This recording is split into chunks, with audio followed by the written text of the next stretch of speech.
चलो स्टूडेंट, हम लोग आज इस कोऑर्डिनेशन कंपाउंड के लेक्चर में डिस्कस करेंगे कि स्ट्रक्चर कैसे बनाया जाए व्हेन IUPAC इज गिवन।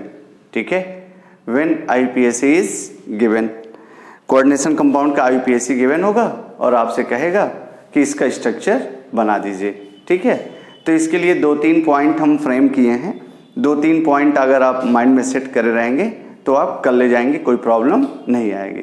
ठीक है, तो और स्टार्ट करते हैं अपना नया लेक्चर जिसमें हम लोग डिस्कस करने वाले हैं determination of structure of compound, coordination compound when IUPAC is given. ठीक है, determination of structure of compound, determination of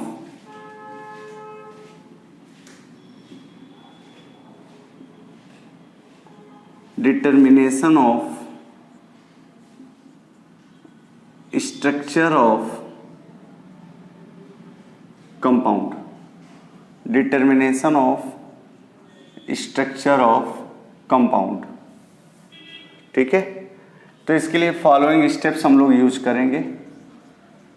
following steps,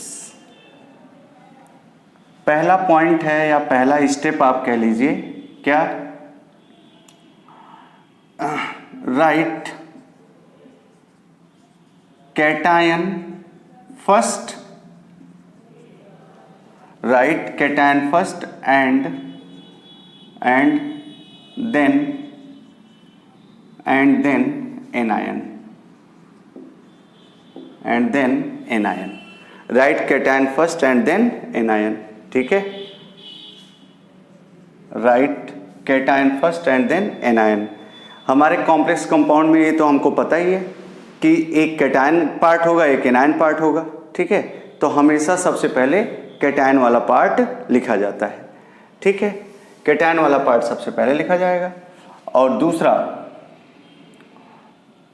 in coordination sphere, in coordination sphere, in coordination sphere सबसे पहले हम क्या लिखेंगे, सबसे पहले हम लिखेंगे central metal atom. First write central metal atom, then ligands into alphabetical order. ये कोऑर्डिनेशन स्फीयर में क्या करेंगे, सबसे पहले सेंट्रल मेटल एटम लिखेंगे और फिर लिगैंड लिखेंगे, और लिगैंड को किस फॉर्म में लिखेंगे, अल्फाबेटिकल ऑर्डर में। मतलब जिस फॉर्म में IUPAC रहा होगा उसी फॉर्म में हम लोग लिगैंड भी लिख देंगे। आपको पता है ना, IUPAC करते समय हम लोग क्या करते हैं, अल्फाबेटिकल ऑर्डर में ही तो लिखते हैं। चलिए, और दूसरा point, if ligand is polyatomic, if ligand is polyatomic, then write in parenthesis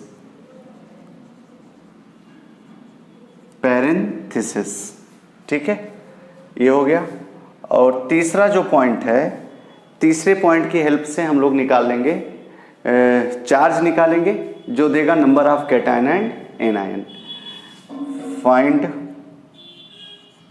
charge, और चार्ज होगा क्या, चार्ज होगा ऑक्सीडेशन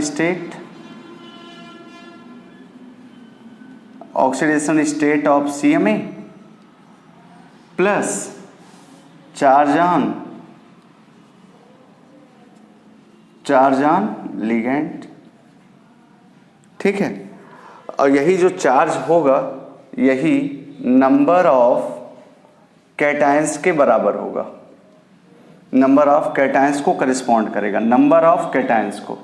ठीक है, यही 3 पॉइंट हैं जिसकी हेल्प से अगर हमको IUPAC गिवन हो तो हम उसका स्ट्रक्चर बना सकते हैं। ठीक है, आगे चलें। ये पॉइंट माइंड में सेट करो पहले आप सारे लोग। ठीक है, ये देखो, right cation first and then anion in coordination sphere. अरे भाई इतना हम लोग पढ़ लिए हैं, कोऑर्डिनेशन स्फीयर तो पहचान ही जाएंगे। कोऑर्डिनेशन स्फीयर में क्या, सबसे पहले सेंट्रल मेटल एटम लिखेंगे, वो पहचान लेंगे हम लोग। ठीक, और फिर लिगैंड लिखेंगे किसमें, अल्फ़ाबेटिकल ऑर्डर में। ठीक है, और फिर उसके बाद जो पॉलीएटॉमिक लिगैंड होंगे उनको हम ब्रैकेट में रखते हैं और चार्ज निकाल लेंगे। चार्ज निकालने का तरीका क्या होगा, oxidation state of central metal atom plus charge on ligands, और यही जो चार्ज होगा यही देगा आपको नंबर ऑफ कैटायंस। ठीक है, चलो एक आध एग्जाम्पल कर लेते हैं, अपने आप आंसर समझ में आ जाएगा।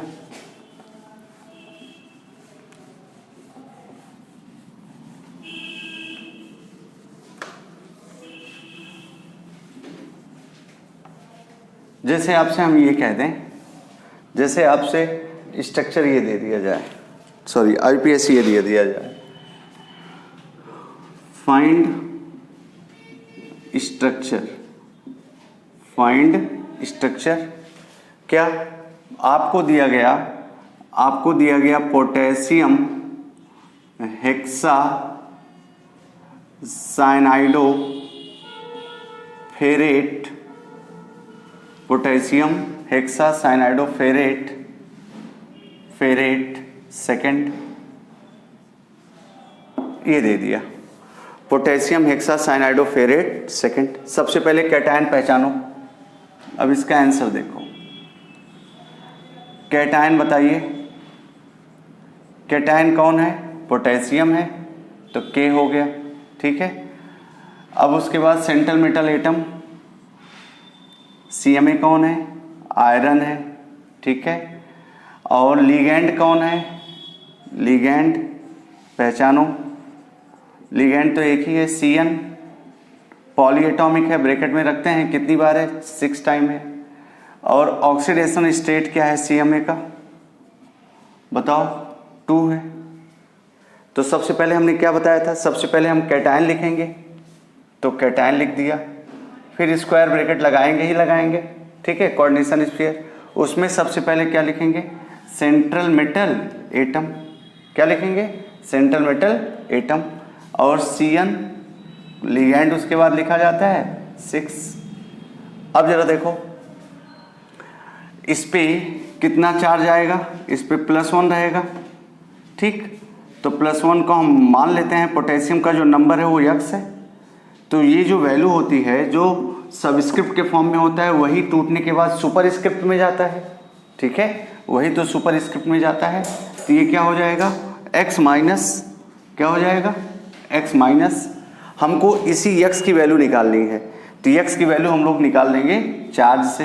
कैसे बताइए जरा, x is equals to, x magnitude हमको चाहिए, x इज इक्वल्स टू, बताओ, और आयरन का कितना है, आयरन का है +2, और फिर प्लस साइनाइड पे कितना चार्ज, -1, 6 इंटू -1, तो +2 -6 कितना हो गया, बोलो, -4। x का मैग्नीट्यूड क्या आया, x का मैग्नीट्यूड 4 आया। ठीक है, तो अब बता दो कंप्लीट स्ट्रक्चर क्या हो गया, स्ट्रक्चर क्या बनने वाला है, स्ट्रक्चर जो आया वो क्या आ रहा है, स्ट्रक्चर आ रहा है, x की वैल्यू क्या आ रही है, 4, तो क्या बन गया, K4FeCN6। ठीक है, तोड़ेंगे तो 4 माइनस यहाँ जाता है, वही है। ठीक है, इस तरह से हम लोग स्ट्रक्चर बना सकते हैं। ठीक है,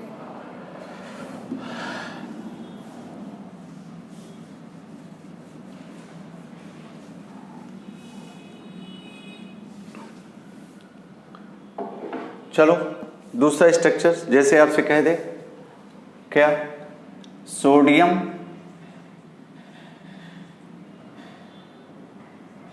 दूसरा example,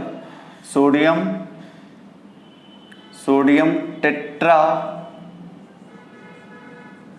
हाइड्रोक्साइडो, sodium tetrahydroxido aluminate third, sodium tetrahydroxido aluminate third, ठीक है, सोडियम टेट्राहाइड्रोक्साइडो एल्यूमिनेट थर्ड। चलो बनाओ, कैसे बनाएंगे आप, चेक करो कैसे बनाएंगे। Sodium tetrahydroxido aluminate third. तो कैटायन कौन है पहचानो, आंसर पहचानो पहले। कैटायन कौन है, कैटायन है सोडियम। चलो, और हाइड्रोक्साइडो कितना है, हाइड्रोक्साइडो लिगेंड कौन है, लिगेंड है OH का कितना, टेट्रा है, होल 4। Aluminate central metal atom aluminium है, और ऑक्सीडेशन स्टेट कितना है, ऑक्सीडेशन स्टेट कितना है बोलो, ऑक्सीडेशन स्टेट है 3। चलो, तो सबसे पहले क्या लिखते हैं, कैटायन। कैटायन, कैटायन में कौन होगा, सोडियम, X मान लो। कोऑर्डिनेशन स्फीयर स्टार्ट होगा, कोऑर्डिनेशन स्फीयर में सबसे पहले सेंट्रल मेटल एटम एल्यूमिनियम, फिर लिगेंड, अल्फाबेटिकल ऑर्डर में एक ही लिगेंड है तो कोई परेशानी की बात है ही नहीं, O4, ठीक। अब यही X यहाँ जाता है, अगर ये प्लस है तो ये क्या होगा, माइनस होगा, ठीक है। अब हमको इसकी वैल्यू निकालनी होती है, तो इसकी वैल्यू निकालने के लिए क्या करें, चार्ज निकाल लें। X is equals to aluminium का कितना, +3 + 4 इंटू -1, तो +3 -1 +3 -4 तो कितना हो गया, -1। हमको मैग्नीट्यूड से मतलब है, तो ज़रा देख लो स्ट्रक्चर कितना आ गया, सोडियम कितना आया, 1 है तो 1 सोडियम हो जाएगा, और फिर AlOH का होल 4, और ये हो गया स्ट्रक्चर। समझ में आ गया। तो इस तरह से हम लोग, अगर हमको स्ट्रक्चर दिया हुआ है, सॉरी IUPAC दिया हुआ है, तो हम लोग स्ट्रक्चर निकाल सकते हैं, ठीक है। चलें आगे। तो बहुत आसान सा टॉपिक है ये, बहुत परेशान होने की ज़रूरत नहीं है। आप इस तरह के क्वेश्चन पे थोड़ा सा प्रैक्टिस कीजिए, अपने आप मिलने लगेगा, ठीक है। बस जो काम आप IUPAC में करते थे उसी को लेकर के हम स्ट्रक्चर भी बना सकते हैं, ठीक है। चलिए आगे। अब हम लोग आगे नेक्स्ट जो डिस्कस करने वाले हैं वो डिस्कस करेंगे theories of bonding in coordination compound, theories of bonding in coordination compound.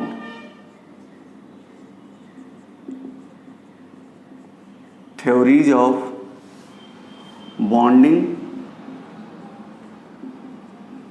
In coordination compound, theories of bonding in coordination compound, ये हम लोगों को पढ़ना है, ठीक है। Theories of bonding in coordination compound. इसमें जो सबसे पहला थ्योरी है वो है Werner's theory,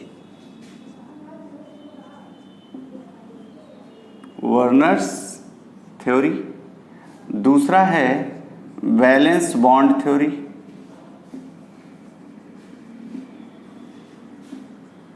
valence bond theory.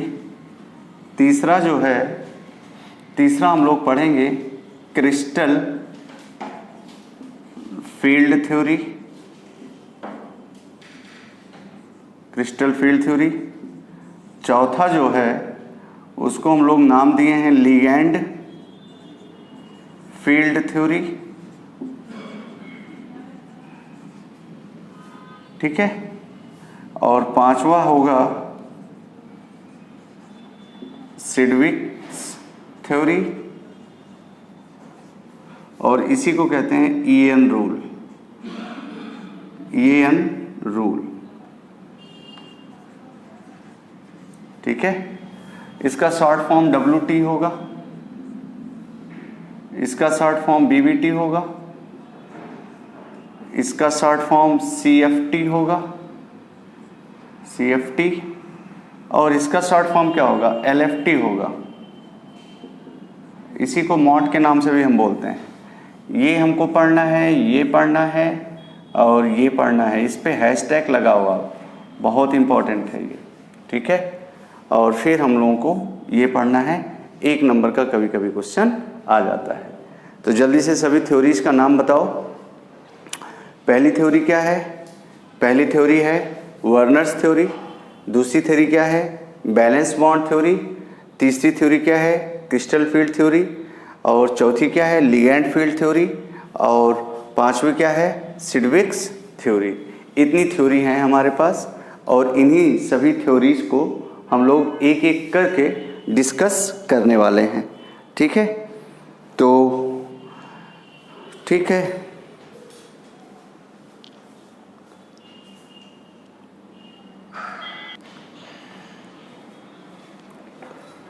चलो स्टार्ट करते हैं।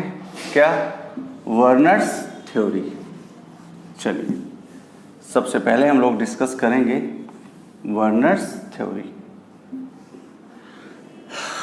बहुत इंपॉर्टेंट थ्योरी है, एक एक करके हम लोग डिस्कस करते हैं, ठीक है। Werner's theory.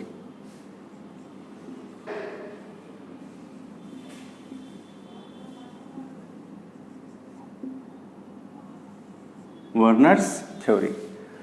वर्नर्स थ्योरी ये सबसे पहले कॉम्प्लेक्स कंपाउंड के फादर माने जाते हैं। कोऑर्डिनेशन कंपाउंड को सबसे पहले समझाने वाले ये साइंटिस्ट थे अल्फ्रेड वर्नर साहब, ठीक है। बहुत पुरानी बातें हैं ये, लेकिन चूंकि इनिशिएशन इन्होंने किया था इसलिए इनको पढ़ा जाता है और कभी कभी आपके यहाँ क्वेश्चन भी आया हुआ है, इसलिए हमको पढ़ना है, ठीक है। तो वर्नर्स थ्योरी में क्या था आपको बताएं। वर्नर्स थ्योरी पूरी तरह से बेस्ड था रिलेटिव मोलर मास पर, रिलेटिव मोलर मास पर, और ये कह दीजिए कि वांट ऑफ फैक्टर और मोलर कंडक्टिविटी पर। उसकी बेसिस पर अलग अलग एक ही कॉम्प्लेक्स के अलग अलग मॉलिक्यूल्स, अलग अलग मॉलिक्यूलर फार्मूला मिल रहे थे, जिसकी हेल्प से हम लोगों ने अलग अलग स्ट्रक्चर बनाने की कोशिश की, ठीक है। तो वर्नर साहब की बातें क्या हैं हम लोग एक एक करके देख लेंगे। सबसे पहला तो हमको ये जानना पड़ेगा Werner's theory is based on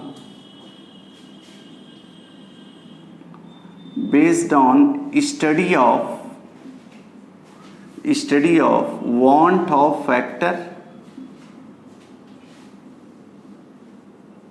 want of factor, and molar conductivity,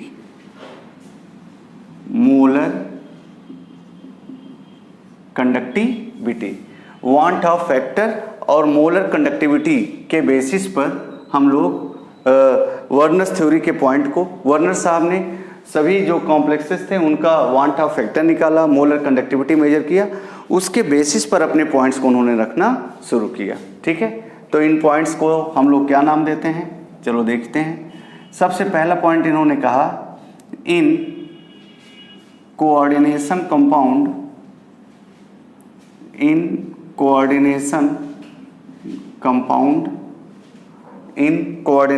compound central metal atom shows two types of valencies,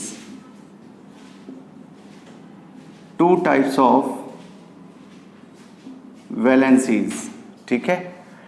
पहली वैलेंसी क्या है? पहली वैलेंसी को उन्होंने नाम दिया प्राइमरी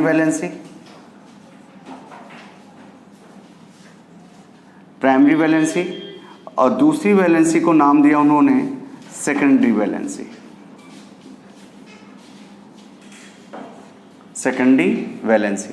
पहली वैलेंसी को उन्होंने नाम दिया प्राइमरी वैलेंसी और दूसरी वैलेंसी को उन्होंने नाम दिया सेकेंडरी वैलेंसी, ठीक है।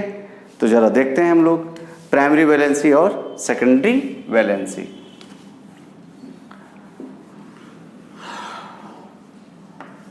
प्राइमरी वैलेंसी और सेकेंडरी वैलेंसी से हम लोग समझ जाते हैं क्या प्राइमरी वैलेंसी क्या थी।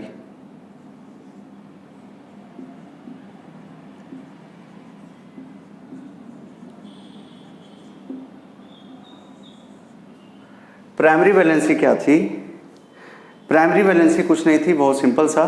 क्या कहा जाता था कि सेंट्रल मेटल एटम के ऊपर जो ऑक्सीडेशन स्टेट होता है वही उसकी प्राइमरी वैलेंसी होती है, वही उसकी क्या होती है? Primary valency. तो primary valency is correspond to, primary valency is correspond to oxidation state of central metal ion या सेंट्रल मेटल एटम। ठीक है, प्राइमरी वैलेंसी ये थी, oxidation state of central metal ion, और प्राइमरी वैलेंसी ये थी। और जब आगे स्टडी किया गया एग्जाम्पल लेकर के, तो कहा यह गया कि जो ऑक्सीडेशन स्टेट होता है सेंट्रल मेटल एटम पे हमेशा पॉजिटिव आता है। ठीक है, तो उस पॉजिटिव चार्ज को बैलेंस कौन करता है? कोई एनायन बैलेंस करेगा जिस पे नेगेटिव चार्ज होगा। तो वर्नर साहब ने कहा कि ये जो प्राइमरी वैलेंसी है या जो ऑक्सीडेशन स्टेट है ये सेटिस्फाइड होगा किससे? किसी एनायन से, किसी एनायन से। तो satisfied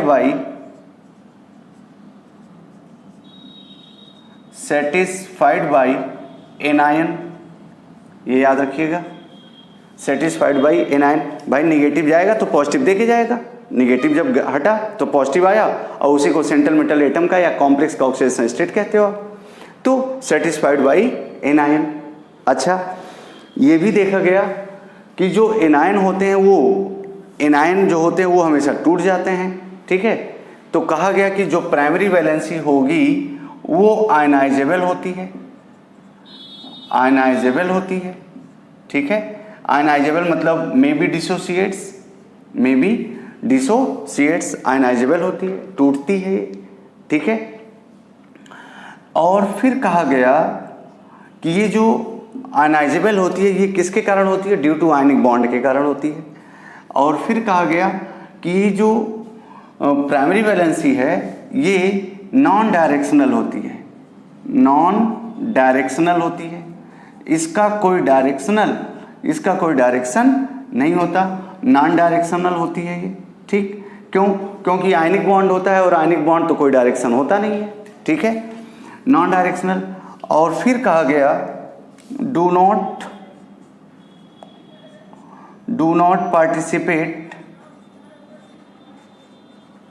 participate in geometry. Primary valency geometry में कभी पार्टिसिपेट नहीं होती, इसका ज्योमेट्री से कोई लेना देना नहीं होता है। ठीक है, और फिर दूसरा पॉइंट उन्होंने क्या बोला? दूसरा पॉइंट उन्होंने बोला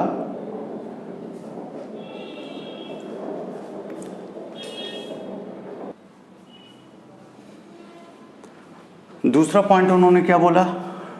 पॉइंट को उन्होंने नाम दिया secondary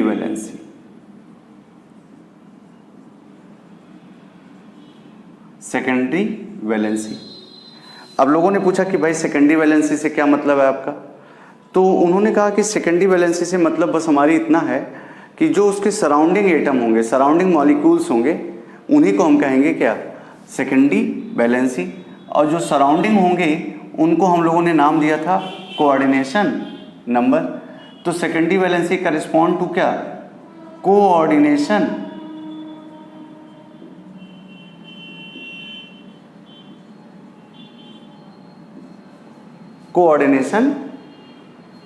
number.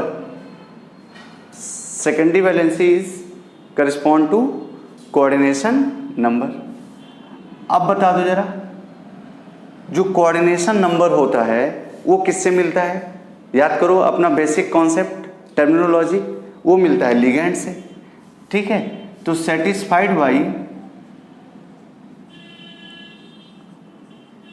Balance by, completed by, कुछ कह सकते हो आप, सेटिस्फाइड बाई लिगेंड्स। और जो लिगेंड्स होना चाहिए वो या तो न्यूट्रल होगा या तो एनायनिक होगा। एनायनिक, कैटायनिक के लिए नहीं एक्सप्लेन किया गया, न्यूट्रल और एनायनिक। ठीक है, चले। और फिर कहा गया, आपको पता है कि जो कोऑर्डिनेशन स्फीयर के अंदर होता है लिगेंड, वो कभी टूटता नहीं है। तो इसके लिए उन्होंने नाम दिया, बोला नॉन आयनाइजेबल होता है, ये टूटता नहीं है, नॉन आयनाइजेबल होता है। ठीक है, और फिर कहा गया कि ये जो सेकेंडरी वैलेंसी होती है ये डायरेक्शनल होती है।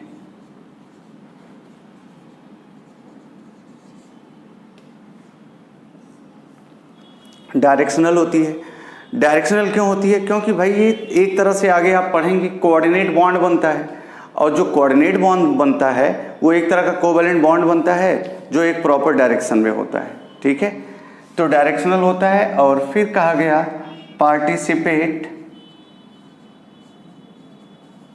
Participate in giving geometry, participate in giving geometry. ठीक है, तो इतनी बातें थी, हमने बातें आपको बता दी, समझा दी। अब इन बातों को समझने के लिए हमको देखना पड़ेगा एग्जाम्पल। ठीक है, एक पॉइंट और अगर आप ध्यान रखें तो इसको रिप्रेजेंट कैसे किया जाता है? इसको रिप्रेजेंट किया जाता है डैश डैश से। ठीक है, और इसको रिप्रेजेंट किया जाता है एक स्ट्रेट लाइन से। ठीक है, सॉलिड लाइन से। तो जल्दी से माइंड में सेट करो, प्राइमरी वैलेंसी क्या होती है? प्राइमरी वैलेंसी क्या होती है? प्राइमरी वैलेंसी ऑक्सीडेशन होती है जो एनायन से कंप्लीट होती है, वो नॉन आयनाइजेबल होती है। ठीक है, नॉन डायरेक्शनल होती है, कभी ज्योमेट्री को शो करने में इन्वॉल्व नहीं होती। जबकि सेकेंडरी वैलेंसी क्या होती है? सेकेंडरी वैलेंसी कुछ नहीं है, सेकेंडरी वैलेंसी है आपका कोऑर्डिनेशन नंबर, और ये लिगेंड से सेटिस्फाइड होता है। लिगेंड आपका न्यूट्रल या एनायनिक दोनों हो सकता है, नॉन आयनाइजेबल होता है, directional. It participate in ligand, it participate in geometry. ठीक है, तो अब हम एक एग्जांपल लेकर के इस थ्योरी को समझाने की कोशिश करते हैं, और हम वो एग्जांपल लेते हैं जिसको वर्नर साहब स्टडी किए थे। ठीक है, अलग अलग कॉम्प्लेक्स उन्होंने लिया था। अच्छा, उस समय बहुत ज़्यादा कॉम्प्लेक्स डिस्कवर थे नहीं, तो कुछ ही कॉम्प्लेक्सों पर उनकी स्टडी थी, और उन्हीं में से एक कॉम्प्लेक्स लेकर के हम आपको समझा रहे हैं कि क्वेश्चन क्या क्या बन सकते हैं, क्या रिप्रेजेंटेशन होता है। ठीक है, तो एक एग्जांपल उन्होंने लिया था, जैसे ये ले लिया उन्होंने, एक कॉम्प्लेक्स या एक कंपाउंड का नाम उन्होंने दिया, उसका मोलर मास निकालने के बाद क्या CR6NH3 और Cl3, ये उन्होंने कहा। उन्होंने एक कंपाउंड ये स्टडी किया, और अब आप देखिए जरा, चेक कीजिए। अब इस कंपाउंड का वो पूछते हैं आपसे, क्वेश्चन में पूछता है, जेई पूछेगा आपसे, जेई मेंस पूछेगा कि भाई इसका ऑक्सीडेशन स्टेट बता दीजिए, इसकी प्राइमरी वैलेंसी बता दीजिए, इसका स्ट्रक्चर बता दीजिए। ये तो सिंपल वाला क्वेश्चन है।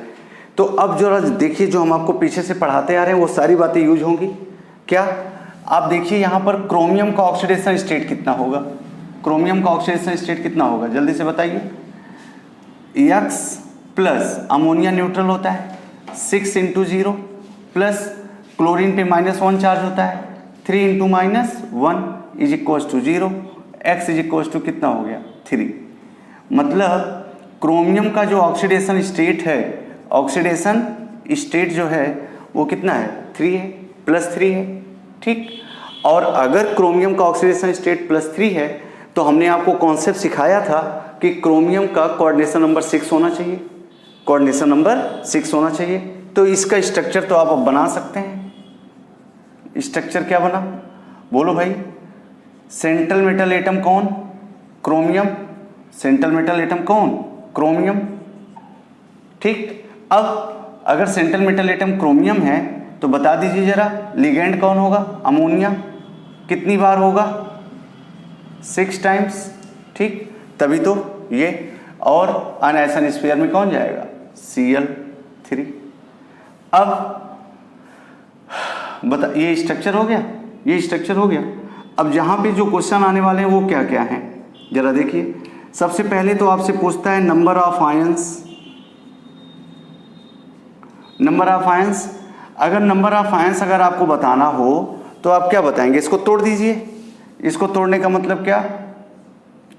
CrNH3 का होल 6, CrNH3 का होल 6, 3 प्लस 3Cl माइनस, तो एक आयन ये, 3 आयन ये, कितने आयंस हो गए? 4 आयन हो गए। जल्दी से चेक करो, देखो तो, ध्यान से बिठाओ, क्या समझ में आ रहा है आपको?